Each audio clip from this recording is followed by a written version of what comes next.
할렐루야. 아멘. 데살로니가전서 2장 1절부터 4절 말씀을 통해서 전도로 하나님을 기쁘시게 하는 성도라는 제목으로 함께 은혜를 나눌 겁니다. 우리 항상 하나님을 기쁘시게 하는 것이 자녀된 자의 마땅한 도리라고 생각을 합니다. 예수님이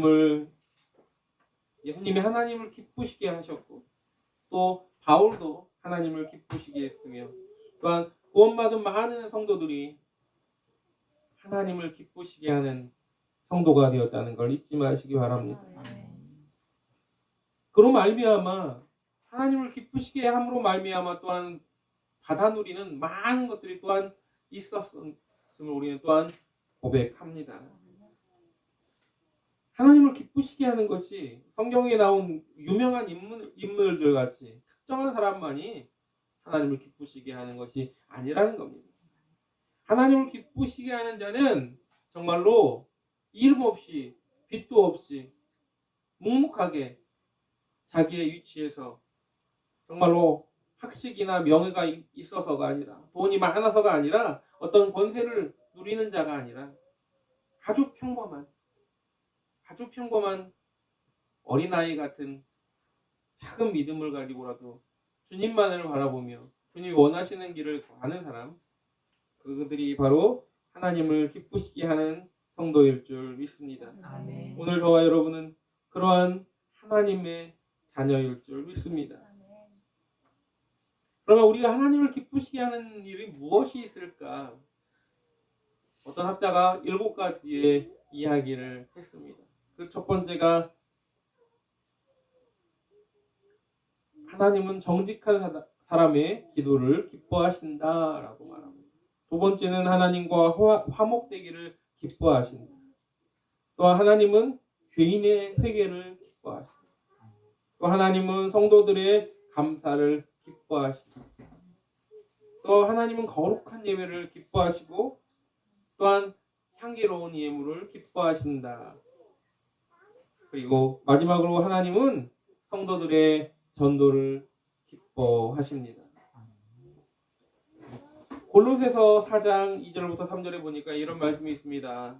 기도를 항상 힘쓰고 기도에 감사함으로 깨어있으라. 또한 우리를 위하여 기도하되 하나님이 전도할 문을 우리에게 열어주사 그리스도의 비밀을 말하게 하시기를 구하라.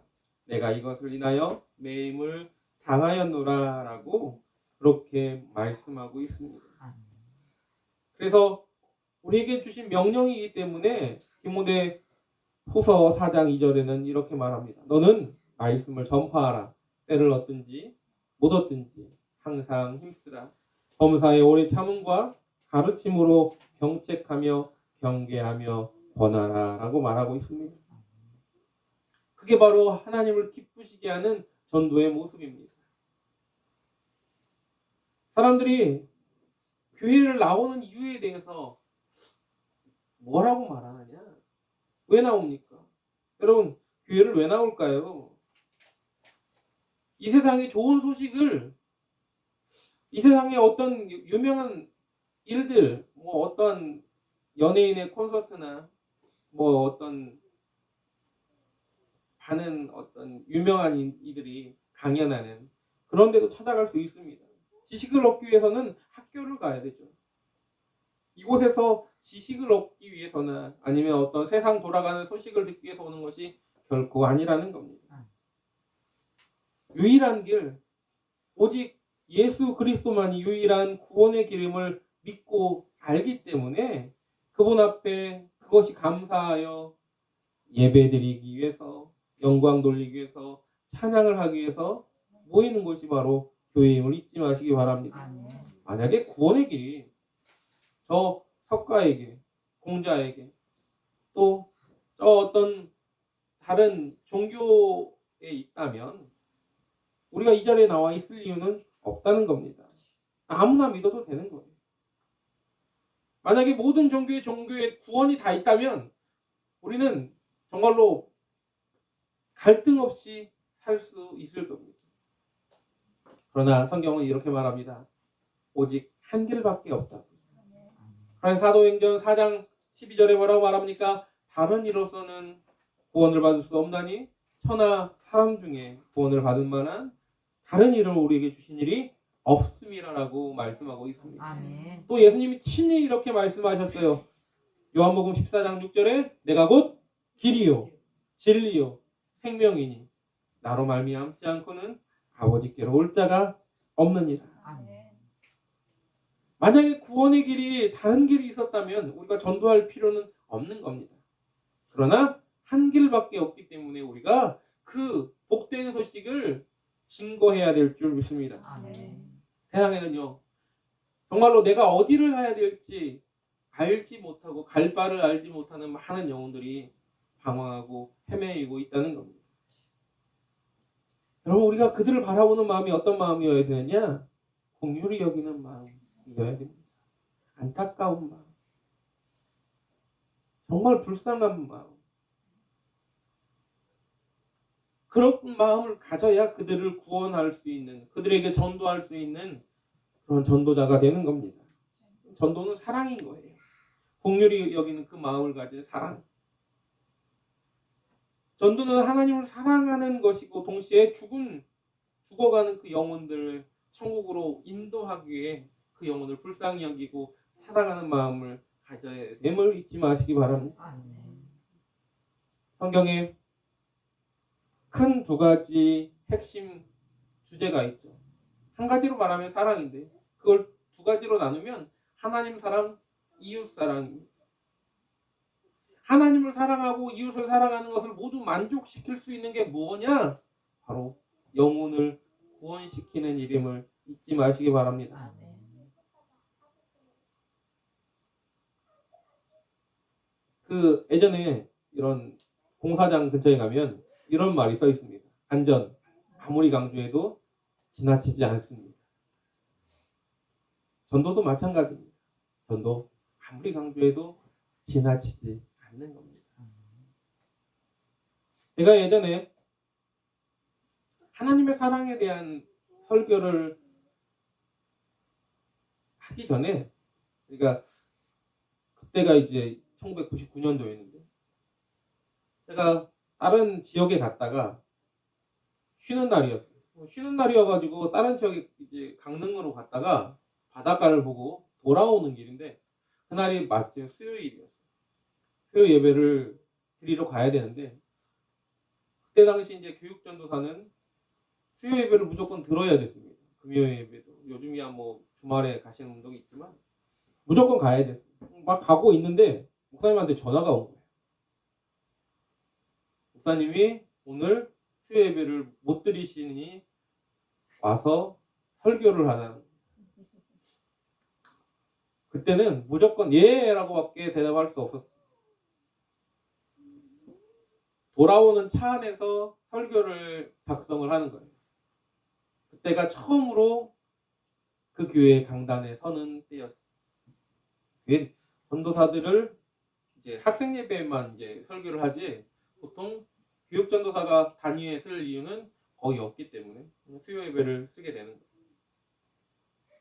무슨 설교를 해야 되나 머릿속이 막 복잡한 거예요. 복잡한 만큼 그날 또 쉬는 날이어서 돌아오는 차도 되게 많이 막히는 거예요. 빨리 가서 설교를 준비를 해야 되는데 차가 막혀서 시간 안에 도착할 수 있을까도 의문입니다. 차 안에서 이제 설교를 막 작성하면 어떻게 하죠 하나님 하고 생각하는데 문득 강릉 앞바다에서 본 파도가 생각이 났어요. 그 파도가 계속 잔잔하게 계속 밀려오는 겁니다. 하나님의 사랑은 그 바다 파도처럼 끊임없이 계속 반복적으로 다가옵니다. 전도도 마찬가지로 끊임없이 그 영혼이 하나님 앞에 돌아올 때까지 지치지 않고 나아가는 것임을 생각하면서 그날 설교를 했습니다. 우리는 아무리 강조해도 지나치지 않는 그 영혼 구원의 마음을 가지고 나아가야 될 줄 믿습니다. 그것이 하나님 우리에게 원하시는 일이고 또한 그것을 통하여 우리가 하나님의 기쁨이 될 수 있기 때문입니다. 하나님의 기쁨이 되고자 우리는 매일매일 이야기합니다. 난 주님의 기쁨이 되고 싶습니다. 나 주님의 기쁨 되기 원하네. 매일매일 찬양을 불러요.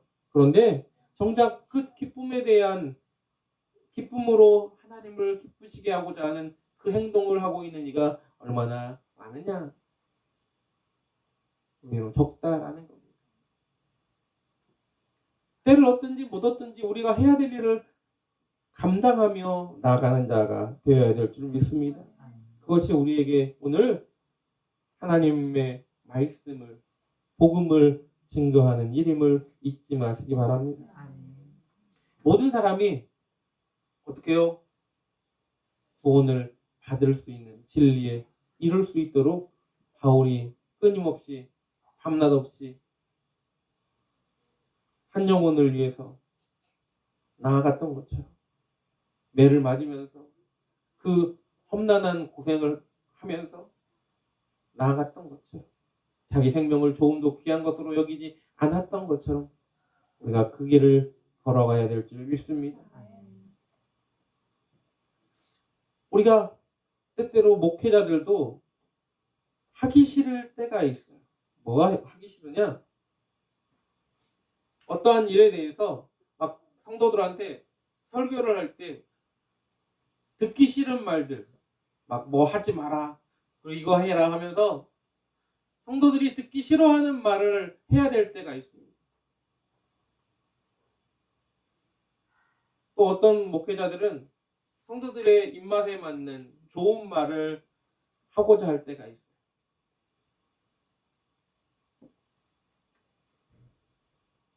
그 이 땅에서 하나님이 복을 내리실 겁니다. 복 받으세요. 복 받으세요라는 설교를 막 주구장창 할 때가 있었습니다. 이 나라의 많은 목회자들이. 근데 그 예수 믿고 복 받으세요라는 그 설교를 너무 많이 하다 보니까 쓴소리를 하는 설교는 오히려 그들에게 걸림돌이 자꾸 되어버렸다라는 겁니다.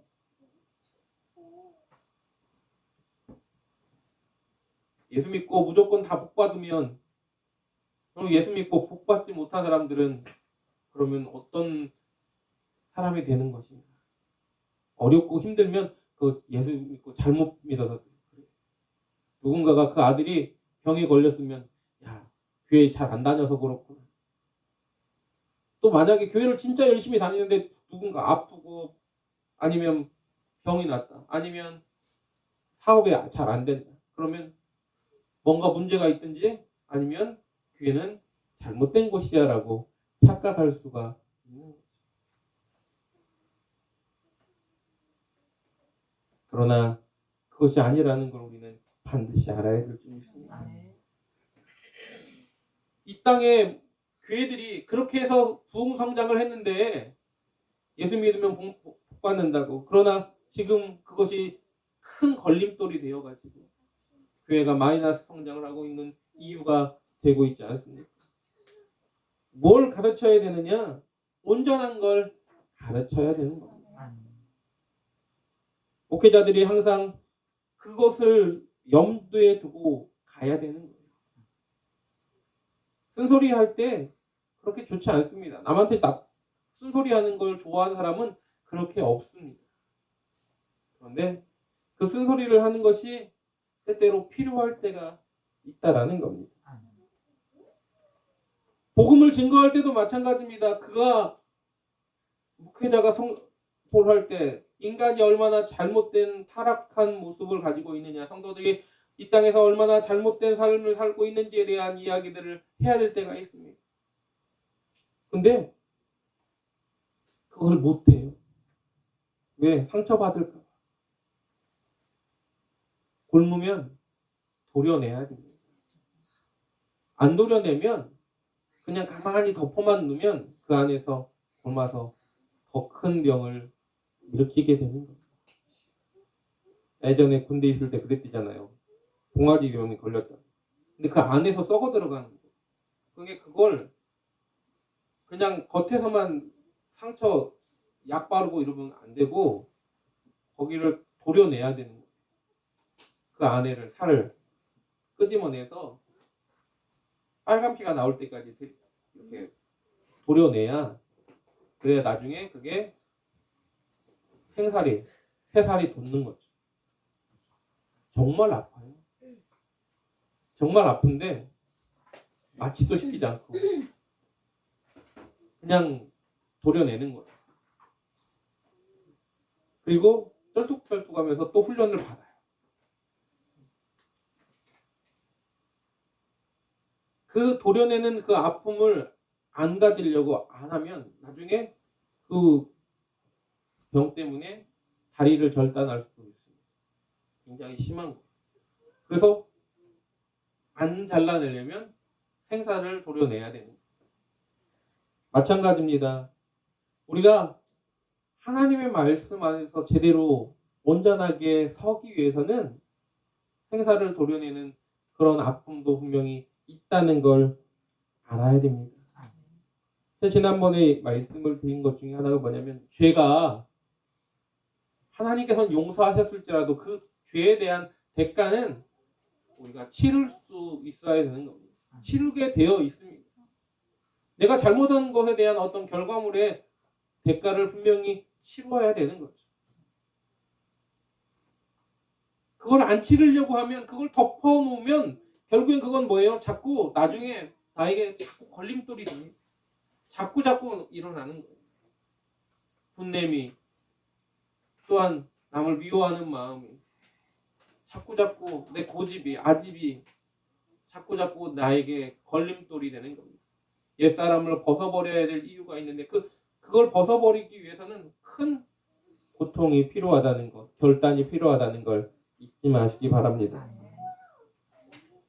하나님이 기뻐하시는 전도를 하는 것도 마찬가지입니다. 그냥 단순하게 한 번에 누군가에게 전했더니 단순하게 무조건 알겠습니다 하고는 바로 오는 사람 아무도 없습니다. 전도했는데 알겠습니다가 어디서 나옵니까? 아무도 기다렸다는 듯이 저한테 이제 오셨습니까? 이런 분은 아무도 없어요. 그렇지 않습니까? 문 쾅 닫고 전도지 보는 앞에서 던지고 와서 따지는 사람도 있고 내가 안 그랬는데 다른 교회 얘기를 하면서 나한테 따지는 사람들 참 많아요. 그럴지라도 어떻게 해요? 자꾸 증거해야 될 줄 믿습니다. 그게 사람의 기쁨을 위해서 나가는 것이 아님을 우리는 항상 알아야 됩니다. 바울이요 그렇게 많은 고난을 당하면서 갈라디아서 1장 10절에 이렇게 말합니다. 내가 지금까지 사람의 기쁨을 구하였으면 그리스도의 종이 아니니라. 사람의 기쁨을 구하지 않았기 때문에 그 모든 것들을 다 버렸지 않습니까? 로마 사람이고 나면서부터 로마 사람이고 그리고 히브리인 중에 히브리인이며 그 당시 최고의 석학이었던 가말리엘의 수제자였던 이 바울. 가만히 있어도 그냥 탄탄대로로 펼쳐져 있는 그 길을 과감히 벗어 던지고 고난의 길을 걸어갔습니다. 왜요? 사람의 기쁨으로 살아간 것이 아니라 그리스도의 종으로 살기 위해서였다는 겁니다. 그러한 길을 걸어가는 자가 뭐예요? 하나님의 기쁨이 될 수 있는 겁니다. 그래서 전도자가 가져야 될 마음은 그러한 마음입니다. 사명이라는 마음을 가져야 돼요. 이게 나에게 주신 사명이다. 하나님이 나에게 주신 그 명령이고 사명이라는 마음을 가져야 되는 거죠. 디도서 1장 3절에 이렇게 말합니다. 자기 때에 자기의 말씀을 전도로 나타내셨으니 이 전도는 우리 구주 하나님의 명령대로 내게 맡기신 것이다. 내게 맡겨준 거니까 맡겨준 책임을 다하는 그 마음가짐을 있어야지. 뭔가 좀 시키려고 하면 나 안 해 못해. 다른 사람 시켜. 이게 아니라는 거죠. 그것을 감사함으로 받아야 될 줄 믿습니다. 또한 전도자의 자세는 뭐냐? 때를 얻든지 못 얻든지 복음을 전파하겠다는 마음을 가져야 됩니다. 오늘은 날씨가 이러니까 못하고, 또 오늘은 기분이 안 좋으니까 못하고, 뭐 이런 모든 어떤 상황을 생각하는 것이 아니라 끊임없이 때를 얻든지 못 얻든지, 저 사람 내가 어저께 전도했더니 나한테 째려보면서 거부했다, 오늘 또 전도해야 되나? 이게 아니라는 겁니다. 저 사람하고 내가 지금까지는 친했는데 내가 복음을 전도하면 저 사람이 이제부터 나를 안 볼 거야. 나랑 좀 어색해지겠지? 저는 전도해야 되나 말아야 되나? 그게 아니라 그 영혼이 나랑 친분이 있는데 그 영혼이 지옥 갈 것 같으면 불쌍한 마음을 가지고 전해야 되는 거죠. 때를 얻든지 못 얻든지 전해야 된다는 겁니다. 그래서 디모데후서 4장 2절에 너는 말씀을 전파하라 라고 분명하게 말하고 있습니다. 또한 우리가 직접 전하지 못하는 상황이 될 수도 있어요. 전도하는 자의 마음 가운데 그런 상황에 닥쳤을 때 우리가 어떻게 해야 되느냐? 우리가 직접 가는 자가 아니라 보내는 선교사가 되어야 될 줄 믿습니다. 우리가 외국에 나가서 직접 선교사로 역할을 못할 때도 있잖아요. 지금 당장 나가실 겁니까? 그러지 못하잖아요. 그럼 어떻게 해야 돼요? 우리는 보내는 선교사가 되어야 되는 겁니다. 그래서 빌립보서 4장 18절에 내게는 모든 것이 있고 또 풍족한지라 에바브로 기도편에 너희의 준 것을 받음으로 내가 풍족하니 이는 받으실 만한 향기로운 제물이요 하나님을 기쁘시게 한 것이라 라고 말합니다. 이게 뭐냐면 바울이 감옥에 갇혀 있을 때 빌립보 교회 성도들이 선교 헌금을 모아서 에바브로 기도편에 바울에게 보낸 겁니다. 그것을 보고 바울이 이렇게 말한 겁니다. 그러니까 바울의 그 전도 일정에는 분명히 자비량으로 했습니다. 정말로 천막 팔아서 일을 하면서 복음을 전했지만 그런 부분 말고도 이렇게 바울에게 후원하는 그런 손길들이 분명하게 있었다라는 겁니다. 여러분의 위치에서 전도하는 것이 단순하게 하나의 방법만 있는 것이 결코 아님을 이야기하고 있습니다. 어떤 마음가짐이냐가 중요한 겁니다. 내가 전도할 마음이 있느냐 없느냐, 내가 보낼 마음이 있느냐 없느냐, 이게 중요한 것이지, 이것이 내가 갈 수 있으면 가는 거고 내가 못 가면 보내는 선교사가 되어야 되는 겁니다. 내가 내 옆에 누군가의 어떤 관계를 생각해서 전하느냐 못하느냐, 이것이 결코 아님을 잊지 마시기 바랍니다. 이렇게 우리가 전도할 때 우리 주님은 얼마나 기뻐하실까. 한 영혼이, 우리가 흔히 천하보다 귀하다는 말을 많이 듣잖아요. 한 영혼이 돌아올 때 얼마나 기뻐하실까. 찬양 중에 그래서 예수 이름이 온 땅에 퍼져갈 때, 그러면서 잃어버린 영혼이 돌아오면 하나님 기뻐 춤추신다, 하나님 기뻐 노래하신다라고 그렇게 찬양도 있지 않습니까? 하나님이 그만큼 기뻐하시는 겁니다. 특별히 제자들을 통한 복음 증거할 때 주님이 또한 기뻐하셨습니다. 누가복음 10장 17절부터 21절에 그들이 복음을 증거하러 나갔고, 그리고 그 70인의 제자들을 파송했을 때 제자들이 돌아왔습니다. 그리고 이런 능력을 행하게 됐고 이런 복음을 증거했더니 이런 능력이 나타났습니다라고 말합니다. 그때 예수님이 이렇게 말합니다. 예수께서 성령으로 기뻐하시며 이르시되 천지의 주제이신 아버지여, 이것을 지혜롭고 슬기 있는 자들에게 숨기시고 어린아이들에게는 나타내심을 감사하나이다. 옳소이다. 이것이 된 것이 아버지 뜻입니다라고 말합니다. 그러면서 예수님이 뭐라고 말씀하셨냐면, 귀신들이 너희에게 항복하는 것으로 기뻐하지 말고 너희 이름이 하늘에 기록된 것으로 기뻐하라고 말씀하셨습니다. 여러분, 우리가 어떤 능력이 나타난 것, 나 때문에 내가 어떤 일을 해갖고 성취감으로, 이게 아니라 하나님의 나라의 일은 나의 성취감이 아닌 내 이름이 하나님 나라에 기록됨을 기뻐해야 될 줄 믿습니다. 아멘. 또한 이런 양을 찾은 것에 대해서 정말 얼마나 기뻐하십니까? 그래서 드라크마 비유, 잃은 양 비유를 이야기하셨습니다. 양 100마리가 있는데 그 중에 한 마리 잃어버렸고 그것을 찾도록 찾아가지고 어깨 메고 돌아오지 않습니까? 그리고 뭘 합니까? 잔치를 베풀고. 양 한 마리 잊어버린 걸 찾았는데 양 한 마리 값보다 잔치 비용이 얼마나 더 많이 들겠습니까? 배보다 배꼽이 더 큰 일이에요. 그럼에도 불구하고 즐거워하십니다. 그것이 주님의 마음인 겁니다. 그것이 하나님의 마음인 겁니다. 하나님이 그것을 얼마나 기뻐하시는가를 나타내는 표현임을 잊지 마시기 바랍니다. 아멘. 그것이 주님이 원하시는 모습이에요. 주님은 그것을 위해서 오셨습니다. 그래서 예수님이 마가복음 1장 38절에 이렇게 말하지 않습니까? 이르시되 우리가 가까운 마을들로 가자. 거기서도 내가 전도하리니 내가 이를 위하여 왔노라. 주님이 전도를 위해서 이 땅에 복음 증거를 위해서 오셨음을 잊지 마시기 바랍니다. 사도 바울 또한 그 일을 위해 어떻게 해요? 목숨을 걸지 않습니까?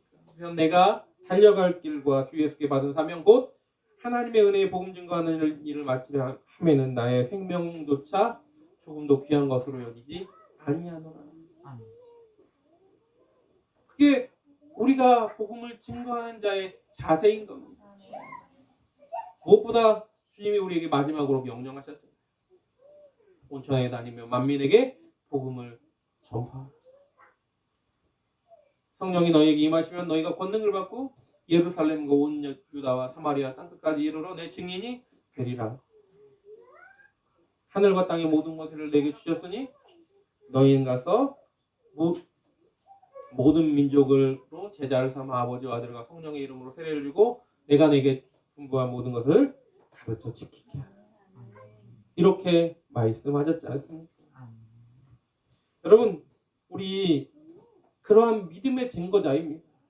그것이 우리가 증거하는 모든 그 전하는 것이 하나님이 기뻐하는 귀한 이름을 잊지 마시고 오늘도 그 명령 따라서 주님을 땅끝까지 전파하기로 다짐하는 증거자 되시길, 그러한 증거자가 되는 저와 여러분 되기를 주님의 이름으로 간절하게 부탁을 드립니다. 함께 찬양하겠습니다. 우리의 이 편지를 우리에게 주십시오. 고백합니다.